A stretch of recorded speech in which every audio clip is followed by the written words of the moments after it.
What's going on, good people? I hope everybody is doing well. I hope you're having a good weekend. You know, I was going through my trading reviews and I was trying to find all of the things that I needed to improve on, but what I discovered is that a lot of my trading reviews are super long because they have a lot of information in it, which they should, but when you're trying to go back and figure out what the main points were, it might be a little bit hard to do that. So I just wanted to come here and just give a list of all of the major things that I learned that worked and all of the major things I learned that didn't work. So this video right here is going to cover the things that do work. So let's go ahead and get right into it. So number one, go long as prices come back to retest the support level of a higher low during an uptrend. Now that right there is very reliable, especially when the trend is up. Now sometimes this trade can work when the trend is down, but if the trend is really strong to the downside, you definitely don't want to take this trade. Even though you might see a setup start to form, you want to ignore that potential entry. Instead, you want to look for the short trades. But when it comes to a very strong uptrend, let's look at some examples of going long and why that works. So let's find a really good one. Let's find a good one. All right, let's look at trade number 11 from August the 3rd this year. So on 11, I went long here as prices came back to retest the support level of the higher low. So notice how if we go back all the way down to the swing low from trade number 6, this is the low right here. From that point forward, we continued up. We created higher lows, came back to retest those higher lows, found support right there, and then continued to move up, broke past major levels of resistance that then became support. And we just continued that trend all the way up and all the way up. So once we broke out of another zone, I just waited for prices to come back and retest what used to be a previous higher low that got formed around, what's that, 11:20 that session in the morning. So then as prices came back to retest that, I just simply went long and took prices back up to the next major level of resistance. I did the same thing over here at 15. I went long at support. In a pullback, you have to wait for that first higher low, and that's very important because at 15 I kind of took a loss right there because I'm trying to anticipate that level of support. But notice how after we pushed up and made a higher low, then that's when you got the green light to go long. So as soon as prices came back to retest that higher low, I went long once again. So let's find one more example that's really good. One more. Oh, okay, this is actually from yesterday on August 11th. So let's look at trade number 2. Really, it's the same as trade number 1, but on trade number 1, this is what I was talking about when I said that when you trade a higher low, you gotta catch it from the best possible prices, meaning that you need to draw your support level on the lowest wick for that higher low, and that's actually where you need to put your entry. You see on trade 1, I put my entry a little bit above the higher low support level, and I ended up getting stopped out. If I would have put my entry where the support level was, the trade would have worked out perfectly. Now, when it came to trade 2, I still took that same entry, but only after prices moved away from that support level coming off of that higher low. So depending on what kind of trader you are, you can trade this setup multiple ways. If you want to be aggressive, you can just put your order right there at the bottom of support and just wait for prices to come back into it. Or if you want a little bit more confirmation, you can wait for prices to come into that level of support, and then as they start to move away, then you can go long like I did right here on trade 2, and then just take it up to whatever level above makes the most sense for you and your trading plan and trading strategy. So that's pretty much the overall gist of it when it comes to things that work for topic number 1, going long at the higher low support retest. Now, one thing I just want to say, you have to make sure that you use this strategy during an uptrend, and you don't want to get in when the trend is already mature, because a lot of times, let's say you had 2 to 3 pullbacks already within this uptrend. Well, if you're trying to trade the 4th pullback and trade that higher low, you have a higher chance of prices actually running through that higher low and having a deeper pullback than what you expected. So when you use this scenario, the earlier you get into the trend based on higher lows, the better it'll be for you. You don't want to use this setup when it comes to a downtrend. Instead, you want to think about short trades. Even though the setup might look perfect in a downtrend, you still don't want to do that. So let's move on to the second thing that I learned, and the second thing that works, which is re-entering a trade that you got stopped out on once prices spike back through your entry level. Now, here's the thing. This is a great example also. I think this is from the 11th. So we talked about that. Well, actually, no, let's talk about it some more. So notice how on trade one, I did get stopped out, right? That's because my entry wasn't as good as it could have been. Now, when it comes to this rule, let's go to the notes for a quick second. So if you take a good trade from good levels and get stopped out, see, that's the most important part. Taking a trade from good levels in the direction of the trend, that's very important. Because see, it's going to be some trades that you get stopped out on where you just had a bad entry and you have really no business getting back into that trade. You just need to let that go. But in a scenario where everything lined up perfectly, you took the right trade in the direction of the trend from the right and correct levels, and it still didn't work. Sometimes you just got to take that loss if that's how it goes. But there will be scenarios where prices will spike back through your entry price, and that's when you want to make sure that you get back in. Because even though you feel like, yeah, I just took a loss, I don't want to take the same trade again because I might take the same loss. I feel you. That's a very good point. And most of the time, that's exactly how it should be. But 2 times out of 10, when prices spike back through your entry price, you got to take that trade. And this is the reason why. The reason why is because you have momentum that pushed the market down to stop everybody out that had bad entries. But then when you get that long tail candle wick back to the upside, that means that whatever stop run just occurred is over. And now you have buyers stepping back in because they were able to get prices at a lower level. Like more than likely the same prices we got stopped out at is the same prices that all of the buyers that got the best entries, that's where they were going long. So a long tail candle wick is going to bring that momentum into the market. And as it passes back through your entry price, you have to participate. Now, it used to be a lot of times where I would be so nervous to get back in that I would miss that move and I would see it go right back to the exact same place where I had my profit target.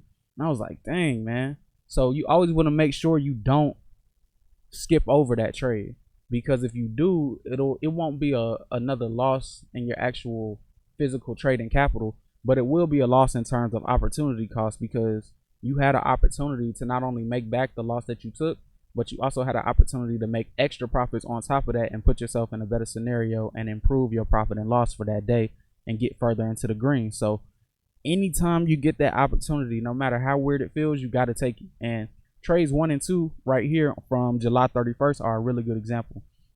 So notice how I went long based on the support level of the higher low at the bottom of the zone. Got stopped out on that trade really quick, but as soon as prices spiked back up through my original entry level, I had to take that trade and I had to take it back up to my original price target. Now a lot of times you can actually ride that momentum and take it all the way back up to a level that's even higher than what your original profit target was, but that's up to you. But either way, you got to get into these trades. That's super, super, super important.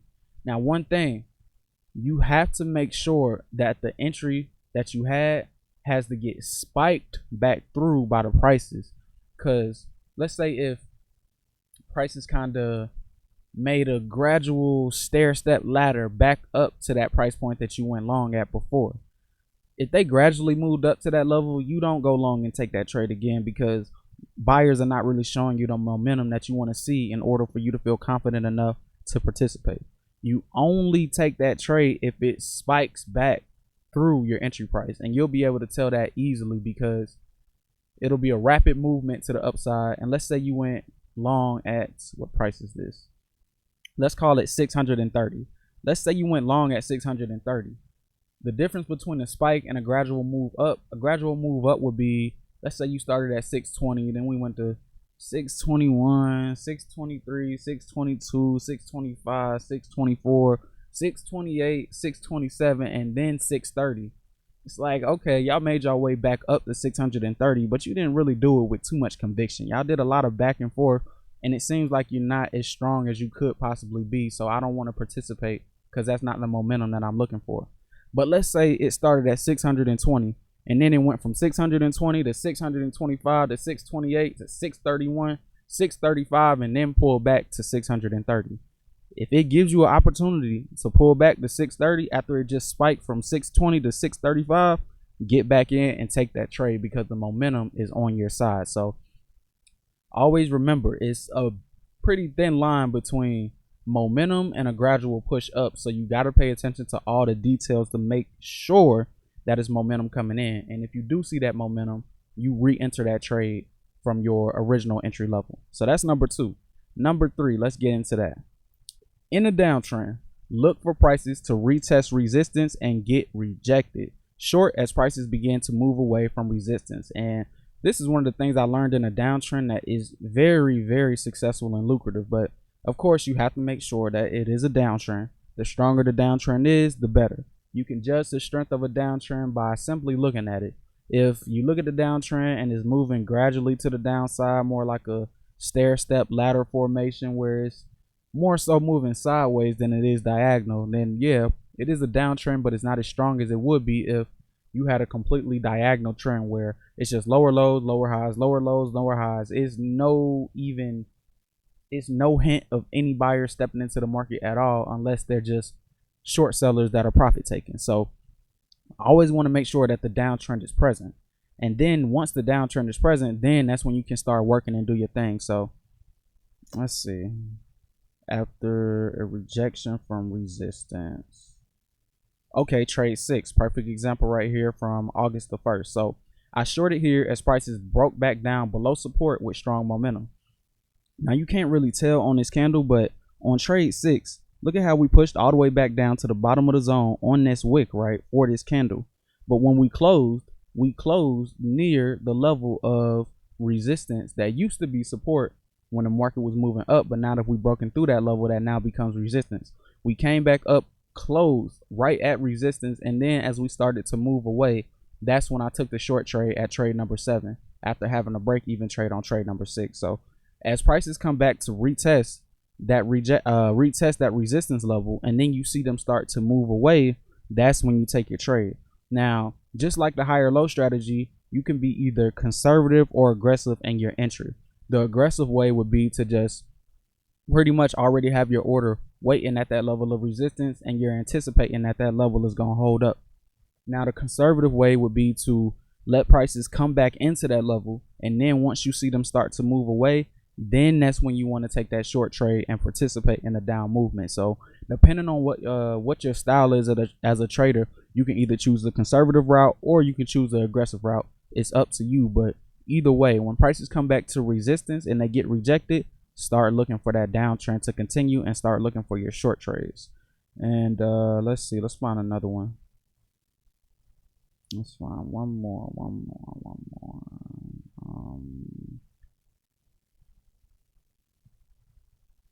Here's a good one. Okay, now this is from August 10th this year. So that was what?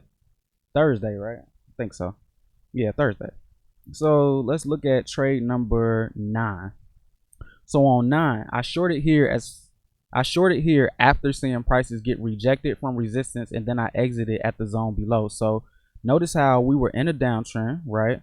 So we had a major level of resistance up above at the top of the zone. Now, once we moved down from the top of the zone, we created a lower high. Now notice how once we push back down to resistance right here, on the next candle, we came back up to retest what used to be a previous support level, but now that we've broken through it, it becomes resistance, and that's the resistance level that we want to use to kind of gauge whether or not we want to get into the market. So notice how on this candle, prices spiked back up to resistance, but look at where they closed. They closed below the zone, almost like more than 80% away from the entire length of what this overall wick was to the upside. So that's telling you that, yeah, buyers had a little bit of momentum right there, but they weren't able to close with that momentum. So that means that the buyers weren't that strong, and that the sellers were still in control at this moment. So once you see that, then you can go ahead and start taking your short trade entry. So pretty much when it comes to a downtrend,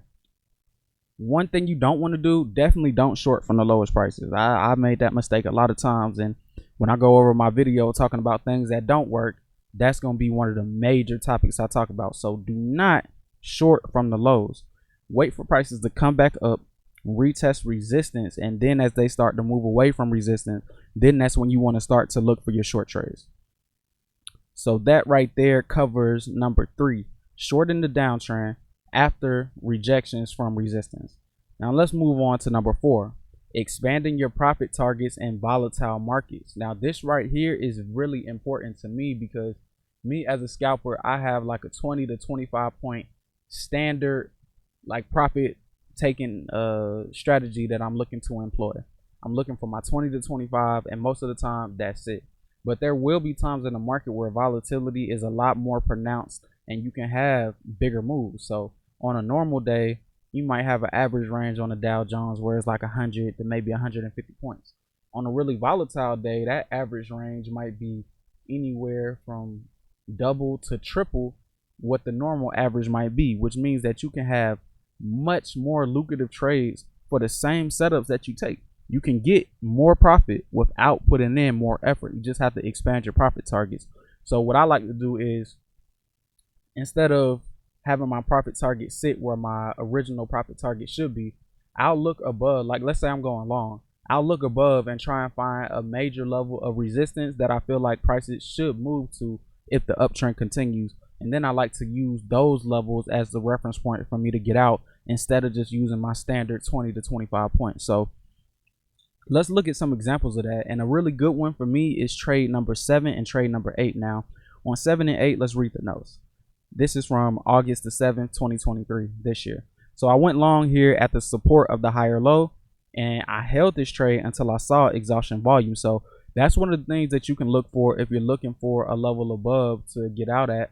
You can look for exhaustion volume to occur, or you can look for a major level of supported resistance from before that you want to use. It's up to you. You know, every trader is different. Do what works for you, but always look for a better level instead of your regular profit target. Now, on a normal day, when I took a trade like I did at trade 8, if I went long right here as prices started to break back above support, well, what used to be resistance but should be support once we break above it, normally I would have got out towards the top of these wicks where trade number 5 was located, because up until this point during this day, this was the highest price that we reached that session. So it makes sense to get out right there, right? The only thing is, on this particular day, I remember thinking to myself that we've been in a very strong uptrend for a long time before August the 7th. So more than likely, if I'm seeing the signs that we're about to break out to the upside, it would just make more sense to hold this trade. On a normal day where it's just a normal trend, I would not do this. But because the circumstances of the market are a little bit different, I feel more comfortable raising my profit targets in a scenario like this. So you always want to make sure that it's a different type of market. If it's an average day, you do not raise your profit targets. You take what the market gives you, and then you look for the next best opportunity. But on days like this where you know that it's a higher chance of the market continuing to move, that's when you want to hold trades like these. And this only works in volatile markets. And that's one of the things that I've been learning over the past year or two. And I've been learning that the hard way, because let's say it's a day like this where you have a lot of volatility. I'll get into a mode where I'm like, oh, okay, I'm looking for double, maybe triple what my normal profit targets would be. But then when the market comes back the next day, or maybe the next week, or maybe the next month, and it goes back to being average, I still try and keep that mindset of having expanded profit targets. So you always got to remember that you got to adapt and trade that day for what it is, and don't trade the next day like it was the day before. You got to trade each day as an independent event. Now, if volatility is high, expand your profit targets. If it's not, don't expand it. Keep your regular profit target that you have normally and get what you can get, and then, you know, stick and move through the market like you normally would. So that's very important. You got to be able to distinguish the difference between an average day and a very volatile day. So always remember that when it comes down to this particular setup. So that's number 4. Expand your profit targets in volatile markets. Now, number 5, short the trading range after a false upward breakout. So let's see if we have anything after that. Shorten the trading range after a false upside breakout is very reliable. So let's go ahead and get into it. Trading ranges.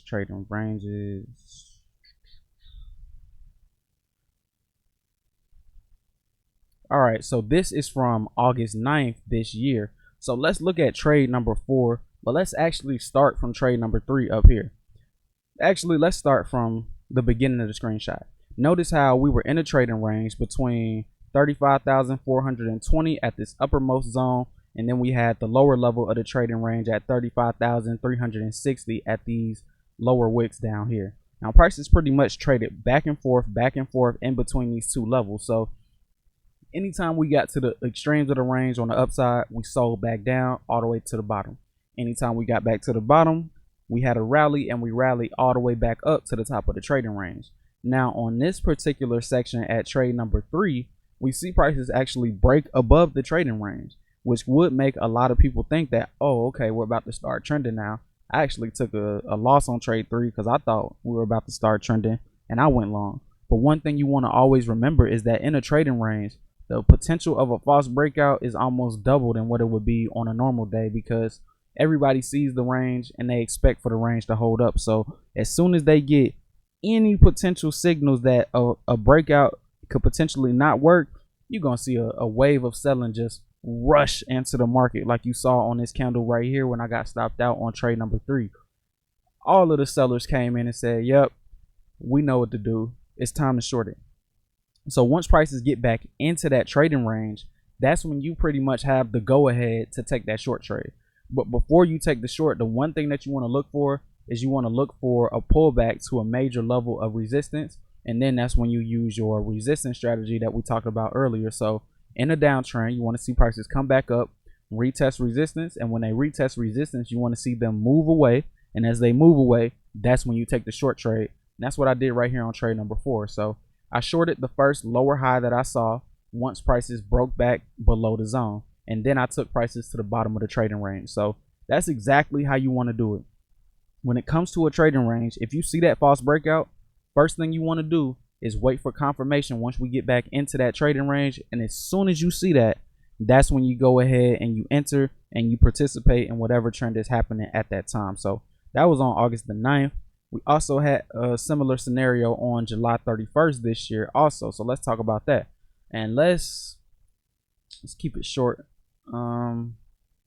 We had upside resistance, topside resistance up here at around 35,660. So that was the top of the trading range, and the bottom of the trading range was kind of these levels down here towards these double bottoms, which is around 35,570, and is not too far away from the sessions before closings, the session that happened before the closing price for that session. So that's the range, 660 down to about 590. So notice how on trades 10 and 11 we popped back up to resistance. We tried to get above it, couldn't do it, immediately came back into the range. Now if we read trade 12, I shorted the top of the zone after seeing a lower high. That's exactly what you should look to do. As soon as prices break back into the range, you look for that first lower high if it's a false breakout to the upside. If it's a false breakout to the downside, you look for that first higher low. But since this is a downtrend, we look for that first lower high, right? So I got stopped out for break even on that when it came back to my entry price. But as soon as it gave me the next best opportunity to get in at trade number 13, I took that. So let's read the notes. I shorted after seeing a bear trend line zone breakout, and I held this trade down to yesterday's closing price, which also was the bottom of the trading range. So whenever prices break back into the range, you look for that first confirmation signal, and then you can trade to your heart's desire and take it back to the extremes of that range.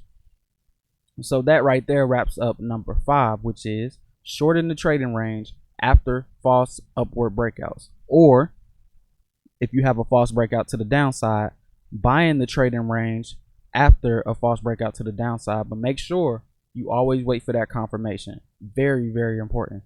So then let's move on to number 6. You short the top of a consolidation zone after a spike in consolidation occurs. Now that's very important because this actually happens pretty often in the market, more than I thought before I actually started doing research and looking at it. So let's talk about it. Let's see. Okay, spike and consolidation, where is that? I don't think it's on this one. Okay, here's a perfect example. Now notice how on this day in particular we had a pretty strong downtrend starting from about 1 o'clock in the afternoon, and the downtrend just continued and continued. We broke through major levels of support and we continued to do that. Now, notice how the uptrend really starts to pick up steam between point 14 and then point 17 and point 19, right? So eventually, after you have a spike to the downside like this, you should see a pullback. Now, when you have a pullback, once the pullback is over, you have all of the things that you need to draw the zone that I'm talking about when it comes to this setup. Now, the zone that I had drawn on this chart was actually pre-drawn from the pre-market, and then I just extended it across. But let's say this was a fresh chart. If it was, we would take our swing low, we would take our pivot point that created our lower high, and then we would draw our zone in between those points. So let's zoom in a little bit and get a better picture. So we would draw our new zone. If we did, we would draw it from the bottom of this swing low to the top of this pivot point swing high. And then we would use that as the reference point to go short from throughout the rest of the session if we're looking for the downtrend to continue. So all you got to do is wait for prices to come back up to the top of the zone. And then once they do, you short from right there, and you look to take prices back down either to the bottom of the zone, depending on what your preference is, or if it's a major level below that makes sense. Like on this day, yesterday's closing price was maybe 50 to 60 points away. So with a downtrend this strong, it seemed like it was a high probability that prices would probably get back to that level. So take it to whatever level you want to, but just remember that the entry is very important. You want to wait for prices to come back and test the top of that zone. And you really don't want to get in before that, because you could get faked out a lot. Like, look at how I got faked out on trades 15 through 16. I went long at what I thought was the top of the zone, but the zone wasn't drawn correctly. So that's important too. You want to make sure your zones are drawn correctly also, because that'll give you better entry points. So you always want to wait for prices to come back up and retest the top of that zone. You do not want to trade a zone from the middle or from, really, when it comes to a zone, you only want to trade the extremes. So on the downtrend, you only want to short as prices come back and retest the top of the zone, which should act as resistance. So that pretty much wraps up number 6, which is short the top of a zone after a spike and consolidation. Also, on the flip side, you can go long at the bottom of a zone after a spike to the upside and a consolidation. And if you're confused by what a spike and consolidation is, I know the popular term for it is a flag, but I just call it a spike and consolidation because that's what makes the most sense to me. But basically, this is how you trade flags when it comes down to it. So that right there was number 6, how to trade flags. So let's move on to number 7, which is our second to last topic, and let's get into it. A long tail candle wicks with continuation are reliable entry signals. So let's go ahead and talk about this, because this was something really interesting that I saw over these past couple of weeks too. So let's look at August 4th. Let's look at this one first. So notice how we had a downtrend, came back down to the bottom of the zone towards 350, had a higher low, and then the uptrend continued. Now notice how once we get into this consolidation area, we kind of struggled a little bit. Now this is also another example of drawing the zone the right way, because on this day, I originally had my zone drawn at the ellipse where this circle is, and then I had the top of the zone where it still resides. But I went back and I changed it to the bottom of the, I changed the bottom of the zone to the bottom of this candle right here, and it really makes so much sense. But you notice I went long here and went long here, but the zone was wrong, so my entries ended up being wrong also. But notice how on trade 11, I went long based off of a higher low, but I got stopped out as prices came back and eventually kind of wicked me out right here. But notice how as soon as I got stopped out, prices immediately spiked back up to the upside above the zone once again, and then that's where I went long. And the reason I went long on this trade before was because this was August 4th. On August 3rd, if you look at trade number 10, we pretty much saw the same thing, where after I took profit on trade 10 right here, look at this long tail candle wick. We spiked all the way to the downside, but was able to close still in profitable, well, not profitable, but in green territory after we had a strong sell-off like that. So that's telling you momentum is in the market. So more than likely, it just makes sense to participate and ride that momentum up for as long as you can. And I didn't take that trade on the 3rd, but I did recognize what I saw, and I came back on the 4th and did the same thing the very next day. So those long tail candle wicks are very lucrative, but only in the right situations, because I've also seen long tail candle wicks where you could have a scenario where you get the long tail candle wick, but it's not continuation that occurs after that candle. You always want to make sure that second candle that follows that long tail candle wick, you have to make sure that you see continuation. If it gives any type of reversal signals at all, you do not take that trade. You only take that trade when you see that confirmation behind it after the long tail wick occurs. So remember, long tail candle wicks with continuation are very reliable entry signals. So let's move on to our last but not least, most important topic that we want to discuss today, which is short a bear trend line zone breakout as prices retest resistance and the bear trend line. Well, let's get into that. Now that's very important too, because whenever you're in a downtrending market, these bear trend lines work extremely well. Now when it comes to up days, you might see the bear trend line set up, but it's probably going to get violated and it's not going to be successful. So always make sure that the downtrend is definitely clearly obvious. Anybody that looks at the chart can say, oh, it's a downtrend today. That's when these bear trend lines work the best. So let's look at trade number 2. On trade 2, I shorted here as prices came back to retest the intersection of the bear trend line and the resistance level above. So we had resistance at 580 at the blue line, and then we had our bear trend line a little bit further above at around 590. So in this particular scenario, I saw prices come back, retest the bear trend line, and then as soon as they retested that and they started to move away, that's where I went short on trade number 2. So when it comes to this setup, you want to make sure that you aim for the sweet spot, and the sweet spot is that intersection of the bear trend line and resistance above. And that's the sweet spot because right there at that junction, you have two different groups of traders that are looking to go short. You have traders that are looking to go short based on the bear trend line, and you also have traders that are looking to go short based on the level of resistance being respected and prices being rejected from that level. So anytime you have more than one group of anything in the market trying to do something, it makes the probabilities of that trade working for you very successful. It increases your probabilities. So if you see those two things starting to happen, you just want to go ahead and get in. You know, it's not always guaranteed to work, but if you're trading in line with the trend and there's multiple signals that say that selling should come in at this level, take that trade. So yeah, those are the 8 things that I learned so far that work the best. And I just wanted to come here and just give a quick rundown about that so you can have a reference point to come back to, so you can say, oh, okay, over these past couple of weeks, this is what worked, this is what worked, and this is what worked. So I'm gonna come back to this video a lot of times and use it to my advantage, especially before the market when I'm studying. So if you guys want to use that too, you're more than welcome to. This is the video, things that work. Stay tuned for my next video, which is going to be called things that don't work, where I'll talk about all of the things that didn't work throughout this same period that I'm discussing right now. So that's all I got for you guys. I hope you can learn a lot from this lesson. I'll be back for the next video, but until then, you guys, take it easy.